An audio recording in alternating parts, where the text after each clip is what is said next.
হরে কৃষ্ণ। দণ্ডবত প্রণাম সমস্ত ভক্তবৃন্দের চরণে। এখন শুনবেন সবচেয়ে উল্লেখযোগ্য এবং অত্যন্ত মহান, প্রভাবশালী এবং উড়িষ্যার প্রত্যেকটা প্রান্তে যার নাম সবাই জানে, জগন্নাথের বন্ধু বন্ধু মাহিতি। বন্ধু মাহিতি তিনি জগন্নাথপুরী থেকে একটু দূরে থাকতেন। তিনি বিবাহিত ছিলেন এবং এই মাহিতি তিনি কি করতেন, মহান্তি তিনি কি করতেন, তিনি ভিক্ষা করে তার সংসার চালাতেন। একবার এইভাবে সংসার চলতে এবং তার 3 সন্তানও হয়। একবার ওই অঞ্চলে এমন অকাল পড়ে, যেখানে ভিক্ষা দেয় ভিক্ষা তো পায় না। এই করে করে বন্ধু মাহিতির শরীর অত্যন্ত কৃশ হয়, সন্তানগুলো অত্যন্ত কৃশপ্রায় হয়। কোথায় খাওয়ার পাবে? তিনি ঠিক করলেন, আমি জগন্নাথপুরী চলে যাই আমার প্রভুর কাছে। এবং তার এত দৃঢ় বিশ্বাস ছিল, ভগবান অবশ্যই আমাকে রক্ষা করবেন। এই সারা জগতে ভগবান এমন কোনো প্রাণী নেই তাকে দেখে না, আমাকে কেন দেখবেন না?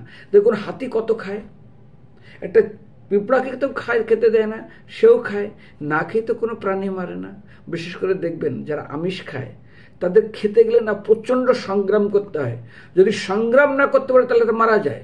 কিন্তু যারা নিরামিষ খায় তারা বেরোলে, গরু ছাগল ভেড়া গাধা বেরোলেই, ঘর থেকে বেরোলেই খাবার সারা দুনিয়ায় পড়ে আছে, গাছের পাতা ঘাস লতা পাতা। কিন্তু যারা আমিষ খায় তাদের জন্য অত্যন্ত সংগ্রাম হতে হয়।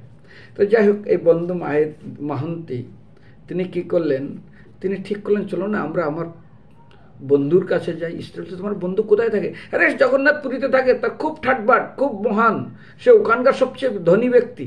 আচ্ছা। স্ত্রী স্বামীর কথা বিশ্বাস করে 3 বাচ্চাকে নিয়ে চলতে চলতে চলে এসছেন। কিন্তু যখন আসলেন দেখে মন্দিরের সামনে এত ভিড়, ঢুকতে পারে না। তখন স্ত্রী বলছে, কিভাবে ঢুকবে? তোমার বন্ধুর সাথে দেখা করবে কি করে? বলে, আজকে কোনো বিশেষ ঘটনা আছে, শোনো, আজ আমরা অপেক্ষা করি, কাল দেখব। প্রচণ্ড ক্ষুধায় বাচ্চা 3টা প্রায় অচৈতন্য হয়ে পড়ে গেছে, আর চলতে পারছে না।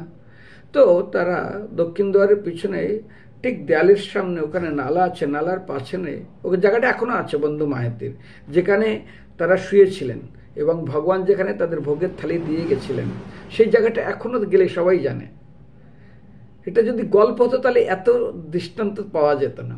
যাই হোক, অপেক্ষা করে আছেন এবং ভগবানের নাম করছেন। এবং স্ত্রী ছিলেন সতী পতিব্রতা, তার স্বামীর কথা তার দৃঢ় বিশ্বাস ছিল, অবশ্যই ভগবান আমাদেরকে দেখবেন, আমাদের ব্যবস্থা করবেন, বন্ধু অবশ্যই দেখবেন। কিন্তু সবাই শুয়ে গেছেন, এত এসছেন, তাতে ক্ষুধায় কাতর। রাত্রে মন্দির বন্ধ হয়ে গেছে, ভগবান অস্থির হয়ে গেছে, আমার বন্ধুর কাছে কখন খাবার পৌঁছাবো। আচ্ছা, ভগবানের বন্ধু হওয়া কত সৌভাগ্যের বিষয় ভাবতে পারেন?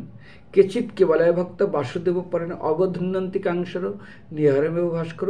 আরে সাধারণ ভগবানের ভক্ত হতে গেলে না অনেক জনের তপস্যা লাগে। কেচিৎ কেবলায় ভক্ত বাসুদেব পারেন, কোটি কোটি মানুষের ভিতরে একজন। মনুষ্যানং সহস্রেষু যৎকি যততে সিদ্ধে যততামপি সিদ্ধানাম। এইরকম মনুষ্য হাজার মনুষ্য সহস্রেষু লক্ষ কোটির ভিতরে একজন সিদ্ধ হয়, তার ভিতরে একজন এই করতে করতে একজন কৃষ্ণ ভক্ত হয়। বলছে না, ব্রহ্মাণ্ড ভ্রমিত কোনো ভাগ্যবান জীব, কোটি কোটি ব্রহ্মাণ্ড ভ্রমণ করতে হতো কোনো একজন ভাগ্যবান জীব, তারা গুরু কৃষ্ণের প্রসাদে কৃষ্ণের ভক্ত হয়। আর এই বন্ধু মাহিতি কত পুণ্য করেছেন, ভগবান তার জন্য কিনা করেছেন। যাই হোক, ঘুমিয়ে আছে অচৈতন্য হয়ে, ক্ষুধায় কাতর, শরীর দিচ্ছে না, মন্দির বন্ধ হয়ে গেছে, সোনাটা ভরে গেছে, চুপ হয়ে গেছে। তখন তো লাইট ফ্যান ছিল না। ভগবান ধীরে ধীরে স্বর্ণথলায় রাজভোগ নিয়ে বন্ধুর কাছে হাজির। আরে মহান্তি, হ্যাঁ, আরে ভাই, তোমাদের জন্য আমি প্রসাদ নিয়ে এসেছি। ভগবান এক অত্যন্ত সুন্দর তেজময় ব্রাহ্মণের রূপ ধারণ করেছেন।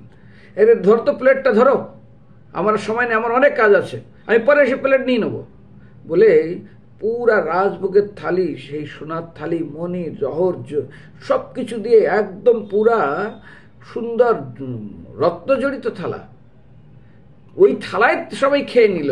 বন্ধুর থালায় খেয়ে এমন করে খাওয়ার পরে এত চৈতন্য হয়ে গেছে, ঘুমিয়ে আছে। সকালবেলা মন্দির খুলে দেখে সোনার থালা কোথায়, মণিরত্ন জড়িত। খোঁজ পুরো হল্লা পড়ে গেল। এরা তো নিশ্চিন্তে ঘুমিয়ে আছে, আর ওদিকে মাথার ধারে থালাটা থেকে ঘুমিয়ে গেছে, সূর্যের আলোয় থালায় পড়ে রিফ্লেক্ট হচ্ছে, তার চোখ পড়েছে। দৌড়েছে সোনার থালা, এসে পরে ঘুমন্ত অবস্থা ডেকেছে, চোর বলে মারধর শুরু। আরে ওরা ঘুম থেকে উঠে বলে, এই কেমন বন্ধুর কাছে আসলো? স্ত্রী বলছে, আমার স্বামীকে মেরে ফেলবে, হাত পা ধরে ভাই রক্ষা করো, বাচ্চাগুলো উঠেছে। আরে কি ব্যাপার, কোথার থেকে আসলে, কি বৃত্তান্ত? সোজাসুজি রাজার কাছে নেই, বলছে তাকে জেলে ঢুকাও। জেলে তো ঢুকে দিয়েছে। সারাদিন বলছে স্ত্রী তার সন্তানগুলো, বাবা কার কাছে আসলে? তোমার বন্ধুর এত নির্দয়, এমন কিছু খেতে দিয়ে এইভাবে জেলে ঢুকায়। কিন্তু শ্রদ্ধা একটু কমেনি বন্ধু মাহান্তির। রাত্রে স্বপ্ন দেখছে, আরে রাজা বলছে, আরে তোমার বাড়িতে যদি তোমার কোনো বন্ধু আসে, তুমি তাকে জেলে ঢেকে দেবে না নিজে না খেয়ে তাকে খাওয়াবে? আজ আমার বন্ধু কত দূর থেকে এসছে, বড় আশা নিয়ে তার পরিবারকে নিয়ে, তাকে আমি আমার সোনার থালা দিয়েছি, তোমার থালা দিয়েছি, আর তাকে তুমি নিয়ে জেলখানে ঢুকে দিয়েছ। কেমন মানুষ তুমি?